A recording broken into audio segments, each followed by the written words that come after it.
Hey there, welcome back to my channel. I am Indu Tiwari, specialized in pharmacology. So today we will discuss about anterior pituitary hormones and their antagonists. Endocrine pharmacology के बारे में एक basic video में पहले बना चुकी हूँ जिसमें हमने सारे हार्मोन्स को डिस्कस किया है. सो उसका लिंक मैं आपको डिस्क्रिप्शन में दे दूंगी. सो बेसिकली एंडोक्राइन फार्माकोलॉजी के अंदर सबसे इंपॉर्टेंट होते हैं हार्मोन्स, जो कि हमारी बॉडी के किसी भी ग्लैंड से सिक्रीट हो सकते हैं और बॉडी के किसी भी ऑर्गन में जाकर के अपना एक्शन प्रोड्यूस कर सकते हैं. ठीक है, तो आज हम डिस्कस करेंगे पिट्यूटरी हार्मोन्स और उनके एंटागोनिस्ट के बारे में. वैसे तो हमारी बॉडी के अंदर बहुत सारी ग्लैंड्स होती हैं जहाँ से बहुत सारे हार्मोन्स रिलीज होते हैं, as like obviously pituitary gland, उसके अलावा thyroid gland, parathyroid gland, adrenal gland, ठीक है, उसके अलावा पेनक्रियाज और गोनेट्स. ठीक है, तो फर्स्टली हम बात करेंगे पिट्यूटरी हार्मोन्स और उनके एंटागोनिस्ट के बारे में. एंटीरियर पिट्यूटरी के अंदर सबसे मेन हार्मोन आता है ग्रोथ हार्मोन. तो growth hormone as a name suggest हमारी बॉडी में जितने भी ऑर्गन्स प्रेजेंट हैं या फिर बोन्स सेल्स प्रेजेंट हैं उनकी ग्रोथ करवाता है. ठीक है, इसके अलावा जितना भी फैट डिपॉजिट होता है उस सबको ये ब्रेक डाउन करने का काम करता है और जितने भी प्रोटीन्स होते हैं उसके मेटाबॉलिज्म को ये बढ़ा देता है, क्योंकि जितने ज़्यादा प्रोटीन का मेटाबॉलिज्म होगा उतनी अच्छी ग्रोथ होगी. इसी में इसके कुछ एगोनिस्ट होते हैं जो कि ग्रोथ हार्मोन का सपोर्ट करते हैं ग्रोथ करने में. ठीक है, तो फर्स्ट एगोनिस्ट होता है सोमाएटोट्रोपिन. ठीक है, सोमाएटोट्रोपिन जो कि इसकी ग्रोथ करवाने में हेल्प करवाता है. इसके अलावा होते हैं इंसुलिन लाइक ग्रोथ फैक्टर्स. ठीक है, ये सब हम पहले डिस्कस कर चुके हैं. सो इंसुलिन लाइक ग्रोथ फैक्टर्स भी क्या करते हैं, ग्रोथ हार्मोन की हेल्प करवाते हैं ग्रोथ करवाने में. अब ग्रोथ दो कंडीशन हो सकती है, या तो ग्रोथ हार्मोन बहुत ज़्यादा रिलीज हो जाए या तो ग्रोथ हार्मोन बहुत कम रिलीज हो. ठीक है, जब ग्रोथ हार्मोन का हाइपर सिक्रीशन हो जाता है तो उस टाइम पे दो कंडीशंस होती हैं. फर्स्टली होता है गिग्नेस्टिज्म और दूसरी होती है एक्रोमेगैली. ठीक है, गिग्नेस्टिज्म में क्या होता है कि जो बच्चे होते हैं बच्चों में एकदम से ग्रोथ हो जाती है, दैट मीन्स वो एकदम से बहुत ज़्यादा लंबे हो जाते हैं. और जो एक्रोमेगैली वाली कंडीशन है वो थोड़ा सा अडल्ट में आती है. ठीक है, तो अडल्ट के केस में क्या होता है कि उनके हाथ पैर या फिर उनका फेस बहुत ज़्यादा लंबा हो जाता है. ठीक है, तो ये दोनों कंडीशंस होती हैं जब ग्रोथ हार्मोन्स का हाइपर सिक्रीशन हो जाता है. सेकेंड कंडीशन आती है जब ग्रोथ हार्मोन का हाइपो सिक्रीशन होगा, दैट मीन्स ग्रोथ हार्मोन बहुत कम अमाउंट में रिलीज होगा. तो जब ग्रोथ हार्मोन बहुत कम अमाउंट में रिलीज होता है तो उस कंडीशन में आ जाती है डॉर्फिज्म वाली कंडीशन, यानी कि बौनापन वाली कंडीशन. तो जब ग्रोथ हार्मोन का ओवर प्रोडक्शन हो जाता है, दैट मीन्स हाइपर सिक्रीशन वाली कंडीशन में हम एंटागोनिस्ट को देते हैं. ठीक है, तो एंटागोनिस्ट क्या करेंगे कि जो भी ग्रोथ हार्मोन का एक्सेसिव सिक्रीशन है उसे कम कर देंगे. तो फर्स्ट एंटागोनिस्ट इसमें होता है सोमैटोस्टैटिन.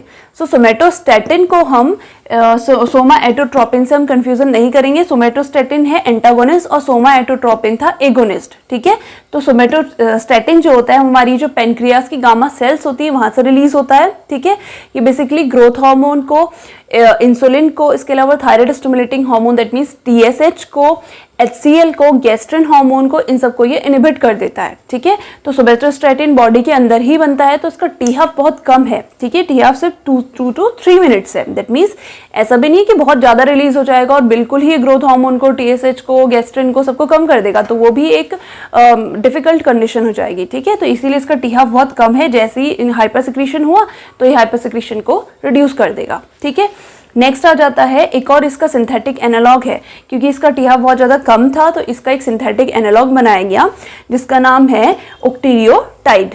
ठीक है, ओक्टीरियोटाइड क्या है, एक सिंथेटिक एनालॉग है, इसीलिए इसका टी-हाफ काफ़ी ज़्यादा है जो कि है 90 मिनट्स. उसके अलावा सोमैटोस्टैटिन से ये 40 टाइम्स मोर पोटेंट है, दैट मीन्स 40 गुना ज़्यादा पोटेंट ये एक्शन प्रोड्यूस करता है. ठीक है, तो इसीलिए इसको एक्रोमेगैली में यूज़ करा जा सकता है. उसके अलावा जितने भी बट हाँ, जो हमारा ये सेकेंड जो सिंथेटिक एनालॉग है ये इंसुलिन को बहुत ज़्यादा अमाउंट में रिड्यूस नहीं करता है, दैट मीन्स इंसुलिन के सिक्रीशन को इनहिबिट नहीं करता है. ये इसका एक ड्रॉबैक है. इसके अलावा कुछ इसके ADRs आते हैं जो कि बहुत ज़्यादा कॉमन है. सिंथेटिक एनालॉग है तो ऑब्वियसली ADRs आएंगे. तो ADRs में मेन आ जाता है एब्डोमिनल पेन हो सकता है, नोजिया हो सकता है या फिर गॉल स्टोन हो सकते हैं, गॉल ब्लैडर में स्टोन बन सकते हैं. ठीक है, इसके अलावा कभी कभी डायरिया वाली कंडीशंस भी इसमें आ सकती है. तो बेसिकली ग्रोथ हार्मोन, दो इनहिबिटर्स, सोमैटोस्टैटिन और एक्टीरियोटाइड. एंटीरियर पिट्यूटरी में नेक्स्ट हार्मोन होता है प्रोलैक्टिन. सो प्रोलैक्टिन का मेन काम होता है मिल्क का प्रोडक्शन करना एंड देन सिक्रीशन करवाना. ठीक है, तो फर्स्टली क्या करता है कि एस्ट्रोजन और प्रोजेस्टेरॉन के साथ मिल करके जो ब्रेस्ट है उसके इनलार्जमेंट में काम करता है. और end of the 3rd trimester ये क्या करता है कि जितना भी मिल्क होता है इसके प्रोडक्शन को ये स्टार्ट कर देता है. ठीक है, और जैसे ही पार्ट्यूरेशन होता है, दैट मीन्स जैसे ही बच्चा पैदा होता है तो उसके बाद जो फीमेल होती है उसमें ये मिल्क का सिक्रीशन स्टार्ट कर देता है. ठीक है, तो ये बेसिक इसके फंक्शंस हैं. इसके साथ साथ ये क्या करता है कि जब प्रेग्नेंट होती है वुमेन उस टाइम पे ये जो पूरी मेंस्ट्रुएशन साइकिल होती है उसको ये ब्लॉक कर देता है, ठीक है। इसके साथ साथ जो ओव्यूलेशन होता है, दैट मीन्स जो ओवियम्स का बढ़ना होता है, एफएसएच का जो भी सिक्रीशन वगैरह होता है उसको भी ये ब्लॉक कर देता है, ठीक है। इसीलिए क्या होता है कि जो प्रेग्नेंट वुमेन होती है उनको 9 मंथ तक या फिर 9 मंथ के बाद भी कुछ टाइम तक पीरियड्स नहीं आते हैं, ठीक है। वो इस वजह से क्योंकि प्रोलैक्टिन हार्मोन अपना फंक्शन करता है। अब गड़बड़ कब होती है, जब ये प्रोलैक्टिन हार्मोन बहुत ज्यादा रिलीज हो जाता है, ठीक है। तो उस कंडीशन को बोलते हैं हाइपर प्रोलैक्टिनीमिया, ठीक है। तो हाइपर प्रोलैक्टिनीमिया वाली कंडीशन में क्या होता है कि बहुत लंबे टाइम तक जो प्रेग्नेंट वुमेन होती है, जब पार्टिशन के बाद भी उन्हें बहुत लंबे टाइम तक पीरियड्स नहीं आते हैं, ठीक है। तो इस कंडीशन को बोला जाता है एमेनोरिया, ठीक है। तो इसके साथ साथ क्या होता है कि ओव्यूलेशन भी बहुत कम हो जाता है और जो सेक्सुअल डिजायर होती है वो भी काफी कम हो जाती है, ठीक है। तो प्रोलैक्टिन की जो ओवर रिलीज है इसको कम करने के लिए कुछ इनहिबिटर्स इसमें दिए जाते हैं। तो फर्स्ट इसमें आ जाता है ब्रोमोक्रिप्टिन, ठीक है। तो ब्रोमोक्रिप्टिन क्या होता है, एक एर्गोट डेरिवेटिव होता है। मेनली क्या करता है कि जो डोपामिनर्जिक रिसेप्टर्स होते हैं उसको जाकर के एक्टिवेट कर देता है, जिसकी वजह से जो प्रोलैक्टिन है इसका अमाउंट कम हो जाता है, ठीक है। तो प्रोलैक्टिन को ये क्या करता है, एंटागोनाइज कर देता है। अब जो इसका टी हाफ होता है वो 3 to 6 आवर्स ही होता है सिर्फ, इसलिए इसको बहुत ज़्यादा लॉन्ग थेरेपी में यूज़ नहीं कर, मतलब बहुत ज़्यादा प्रेफर नहीं किया जाता है, ठीक है। मेनली इसको यूज़ करा जाता है जैसे कि जो एमेनोरिया वाली कंडीशन है, ठीक है। उसके अलावा जैसे अगर सपोज कर लीजिए कि कोई प्रेग्नेंट वुमेन थी, उसका बच्चा पैदा हुआ है और बाई चांस उसकी डेथ हो जाती है, तो उस कंडीशन में तभी भी जो ब्रेस्ट है वहाँ से प्रोलैक्टिन हार्मोन की वजह से मिल्क का सिक्रीशन तो होगा ही, ठीक है। तो उस कंडीशन में अगर हम प्रोलैक्टिन हार्मोन को इनिबिट करने वाला कोई भी ऐसी ड्रग दे देते हैं तो उसकी वजह से वो प्रोलैक्टिन हार्मोन इनिबिट हो जाता है, जो मिल्क का सिक्रीशन होने वाला होता है वो सारा स्टॉप हो जाता है, ठीक है। उसके अलावा इसके कुछ साइड इफेक्ट्स भी आते हैं जब इनको लॉन्ग थेरेपी में यूज़ करते हैं। तो साइड इफेक्ट इसके मेनली नोजिया, वॉमिटिंग जो कि बेसिक है। उसके अलावा कॉन्स्टिपेशन बहुत ज़्यादा कॉमन होता है। उसके अलावा बिहेवियर चेंजेस, ठीक है, क्योंकि हार्मोनल डिसबैलेंस हो जाता है जिसकी वजह से बिहेवियर चेंजेस आ सकते हैं, मेंटल कंफ्यूजन हो सकता है और हेलुसिनेशंस वाली कंडीशंस भी हो सकती है, ठीक है। हेलुसिनेशंस दैट मीन्स कि ऐसा लगना कि कोई दिख रहा है, कोई हमें कुछ बोल रहा है, ठीक है, बट वो जो कि नॉर्मल नहीं है, दैट मीन्स जो रियल नहीं है, फिर भी हमें ऐसा लगता है कि शायद कुछ दिख रहा है हमें, या हमें किसी की आवाज़ सुनाई देती है, ठीक है। तो ये सारी कंडीशंस इसमें बहुत ज़्यादा कॉमन है। अब इसका एक सिंथेटिक और डेरिवेटिव भी होता है जिसका नाम आ जाता है कार्बिगोलिन, ठीक है। कार्बिगोलिन जो कि एक सिंथेटिक डेरिवेटिव है, इसका टी हाफ बहुत ज़्यादा होता है जो कि है 60 आवर्स, दैट मीन 60 आवर्स तक ये अपना एक्शन प्रोड्यूस कर सकता है, ठीक है। तो टी हाफ इसका 60 आवर्स है, इसलिए इसको भी बहुत ज़्यादा प्रेफर किया जाता है। इसमें नोजिया, वॉमिटिंग या फिर बहुत ज़्यादा साइड इफेक्ट ये शो नहीं करता है, सो इसको हम यूज़ कर सकते हैं। सेंटीरियर पिट्यूटरी में नेक्स्ट हार्मोन होता है गोनेडोट्रोपिन हार्मोन, ठीक है। तो गोनेडोट्रोपिन हार्मोन मेनली हमारे हाइपोथैलेमस से एक सिग्नल आता है GnRH के through, that means gonadotropin releasing hormone के रूप में, ठीक है। हाइपोथैलेमस GnRH को रिलीज करता है, तब हमारा पिट्यूटरी इन गोनेडोट्रोपिन हार्मोन्स को रिलीज करेगा। दैट मींस जब GnRH का सिग्नल आएगा तभी जाकर के हमारे FSH या फिर LH रिलीज होंगे, ठीक है। अब गोनेडोट्रोपिन भी दो टाइप के हैं, FSH यानी कि फॉलिकल स्टिमुलेटिंग हार्मोन और LH दैट मींस ल्यूटिलाइजिंग हार्मोन। तो फॉलिकल स्टिमुलेटिंग हार्मोन का काम होता है फॉलिकल्स को स्टिमुलेट करना। अब फॉलिकल्स दैट मींस जो मेल होते हैं उसमें फॉलिकल होता है स्पर्म और फीमेल में फॉलिकल होता है ओवियम, ठीक है। तो मेल में स्पर्म और फीमेल में जो ओवियम होता है उसको ये या फिर एग को ये स्टिमुलेट करते हैं। उसके बाद ल्यूटिलाइजिंग हार्मोन का काम होता है उनको मैच्योर करना, ठीक है। तो जब फीमेल में जो एग है वो मैच्योर हो जाता है उसके बाद जो मेंस्ट्रुएशन साइकिल है वो स्टार्ट होती है, ठीक है। तो ये इन दोनों का काम है। अब जब प्रॉब्लम कहाँ पे आती है, या तो ये गोनेडोट्रोपिन जो हार्मोन है ये बहुत ज़्यादा रिलीज हो जाते हैं या फिर बहुत कम रिलीज हो जाते हैं। दैट मीन्स जो GnRH है उसका जो सिक्रीशन है वो बहुत ज़्यादा बढ़ जाता है या फिर बहुत कम हो जाता है। ज़्यादा अमाउंट में सिक्रीट होते हैं तो उस कंडीशन में क्या होता है, एक कंडीशन जिसे फीमेल में बोला जाता है PCOD, आप लोगों ने सुना भी होगा, ठीक है। PCOD यानी कि पॉलीसिस्टिक ओवेरियन डिजीज।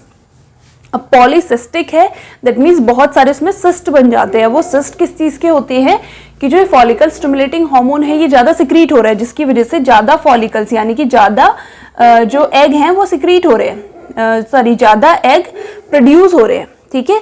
अब सिक्रीशन तो एक एक करके होगा, तो एक बार में एक ही एग सिक्रीट आउट हो सकता है, ठीक है। तो अब एक एग सिक्रीट हुआ तो बाकी के यहाँ रह जाएंगे, तो ये क्या करेंगे, यहाँ पे एक सिस्ट फॉर्म कर लेंगे, ठीक है। तो इसी को बोला जाता है PCOD, पॉलीसिस्टिक ओवेरियन डिजीज, ठीक है। और मैन में भी ये क्या करता है कि अगर बहुत ज़्यादा रिलीज हो जाता है तो उनमें भी ये प्रॉब्लम कॉज करता है और आगे जाकर के यही प्रॉब्लम इनफर्टिलिटी को भी कॉज कर सकती है, ठीक है। नेक्स्ट कंडीशन आ जाती है कि जब जो हमारा GnRH है, गोनेडोट्रोपिन रिलीजिंग हार्मोन, उसका लेवल बहुत कम हो जाता है। दैट मीन्स हाइपोथैलेमस से सिग्नल ही नहीं आया कि इनको रिलीज करना है। तो इस कंडीशन में सबसे फर्स्ट क्या होगा, फर्स्टली तो प्यूबर्टी के टाइम पे जो गर्ल है या फिर बॉय है, दोनों में प्यूबर्टी बहुत लेट आई। तो गर्ल और बॉयज में प्यूबर्टी को डिले करने के साथ साथ हो सकता है कि आगे जाकर के मेल में ये इंपोर्टेंस और इनफर्टिलिटी कॉज करे, और फीमेल में भी ये एमेनोरिया, दैट मीन्स की पीरियड्स का एब्सेंस कॉज कर दे, और उसके अलावा इनफर्टिलिटी कॉज करे। तो अब हम बात करते हैं कि जब हम हाइपर सिक्रीशन की बात करें कि गोनाडोट्रोपिन रिलीजिंग हार्मोन का हाइपर सिक्रीशन हो गया, तो उसको इनिबिट करने के लिए हमारे पास 2 इनिबिटर्स हम यूज करते हैं। तो फर्स्ट इनिबिटर आ जाता है गैनीरेलिक्स और सेकंड आ जाता है सेट्रोरेलिक्स। ठीक है, तो ये 2 इनिबिटर्स हैं जो कि ग्रोथ हार्मोन जो हम गोनाडोट्रोपिन रिलीजिंग हार्मोन को इनिबिट करने के लिए कर रहे हैं। तो एंटीरियर पिट्यूटरी में नेक्स्ट हार्मोन होता है TSH, यानी कि थायराइड स्टिमुलेटिंग हार्मोन। तो थायराइड स्टिमुलेटिंग हार्मोन रिलीज होता है एंटीरियर पिट्यूटरी से, बट इसका एज सच कोई थेरापेटिक एक्शन नहीं होता है। ठीक है, mark my words, I am saying कि थेरापेटिक एक्शन नहीं होता है। ये क्या करेगा, जाकर के जो हमारी थायराइड ग्लैंड है उसको स्टिमुलेट करेगा, जिसकी वजह से जो T3 और T4 हार्मोन है वो सिक्रीट होंगे। बाद में T3 T4 हार्मोन का जो थेरापेटिक एक्शन है वो अपना एक्शन प्रोड्यूस कर सकते हैं। ठीक है, अब इनका थेरापेटिक एक्शन क्या होता है कि जितनी भी बॉडी के मेटाबॉलिक प्रोसेसेस होती हैं उन सबको ये कंट्रोल करते हैं। ठीक है, तो TSH क्या करेगा, जाकर के थायराइड हार्मोन को स्टिमुलेट करेगा। ठीक है, अब अगर TSH बहुत ज्यादा बढ़ जाए या फिर बहुत कम हो जाए, तो दोनों ही कंडीशन बहुत खतरनाक है। अगर TSH का अमाउंट बहुत कम हो जाए तो उस कंडीशन में क्या होगा, हाइपोथायराइडिज्म। दैट मीन्स जो थायराइड जो हमारे हार्मोन्स है ये निकलना बहुत, इनका जो सिक्रीशन है वो बहुत कम हो जाएगा, जिसकी वजह से हाइपोथायराइडिज्म होगा। ठीक है, उसके अलावा अगर जो हमारा थायराइड स्टिमुलेटिंग हार्मोन है वो बहुत ज़्यादा बढ़ जाए, अगर बहुत ज़्यादा बढ़ जाएगा तो बहुत ज़्यादा अमाउंट में T3 और T4 हार्मोन रिलीज होना स्टार्ट कर देंगे, जिसकी वजह से गैंग्रीन हो सकता है। दैट मीन्स यहाँ पे बहुत ज़्यादा आपने देखा होगा ना कि बहुत ज़्यादा स्वेलअप हो जाता है ये थायराइड जो ग्लैंड है। ठीक है, तो फिर उसको सर्जरी वगैरह से रिमूव करना पड़ता है। ठीक है, तो इस कंडीशन में इसका एक इनिबिटर होता है। दैट मीन्स जो बॉडी में अगर खुद से ही थायराइड स्टिमुलेटिंग हार्मोन बहुत ज़्यादा रिलीज हो गया तो बॉडी के अंदर खुद से ही वो इनिबिट हो जाएगा, किसके थ्रू, सोमैटोस्टैटिन के थ्रू, जो कि हमने अभी ग्रोथ हार्मोन में पढ़ा था कि सोमैटोस्टैटिन ग्रोथ हार्मोन को भी इनिबिट करता है, उसके साथ साथ TSH को भी ये इनिबिट करता है। ठीक है, तो इसका इनिबिटर है सोमैटोस्टैटिन। सो एंटीरियर पिट्यूटरी से सबसे लास्ट हार्मोन निकलता है ACTH, दैट मीन्स एडिनोकॉर्टिकोट्रोपिक हार्मोन। ठीक है, तो एडिनोकॉर्टिकोट्रोपिक हार्मोन क्या करता है, जाकर के जो हमारी एड्रीनल ग्लैंड होती है, ठीक है, एड्रीनल ग्लैंड कहाँ होती है, जो हमारा रीनल सिस्टम है, दैट मीन्स जो हमारी किडनी है, किडनी के ऊपर प्रेजेंट रहती है। ठीक है, इस एड्रीनल ग्लैंड से क्या होते हैं, हमारे 3 हार्मोन्स निकलते हैं।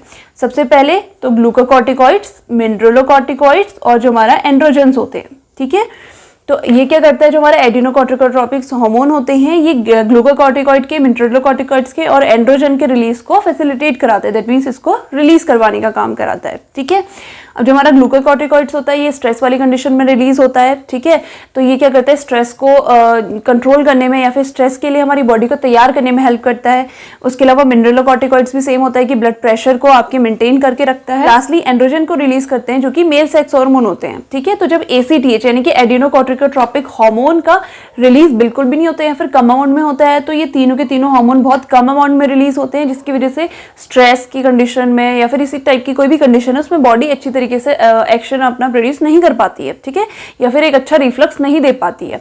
बट अगर इसका रिलीज बहुत ज्यादा बढ़ जाए, यानी कि ACTH का रिलीज अगर बहुत ज्यादा बढ़ जाता है, तो उस कंडीशन में क्या होता है कि जो हमारे ग्लूकोकॉर्टिकॉइड है, मिनरलोकॉर्टिकॉइड है और जो एंड्रोजन्स है, इसका रिलीज बहुत ज्यादा बढ़ जाता है। तो इनके रिलीज की बढ़ने की वजह से हमारी बॉडी पूरी डिस्टर्ब हो जाती है। ठीक है, तो इसको एंटागोनाइज करने के लिए एक नया सिंथेटिक पेप्टाइड डिस्कवर हुआ है जिसका नाम है कॉर्टिकोट्रोपिन इनिबिटिंग पेप्टाइड। ठीक है, कॉर्टिकोट्रोपिन इनिबिटिंग पेप्टाइड जिसे बोलते हैं CIP, जो कि हमारे कॉर्टिकोट्रोपिक हार्मोन को इनिबिट करने का काम करता है। ठीक है, अभी हम ग्लूकोकॉर्टिकॉइड, मिनरलोकॉर्टिकॉइड या एंड्रोजन के इनिबिशन की बात नहीं कर रहे, हम बात करें ACTH के इनिबिशन की, यानी कि एडिनोकॉर्टिकोट्रोपिक हार्मोन के इनिबिशन की।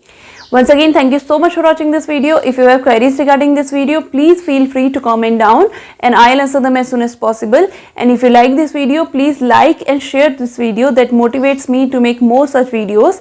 And you can also subscribe to my channel and also press the bell icon. You can also follow me in my Instagram and I'll see you in my next video. Till then, be safe and keep studying.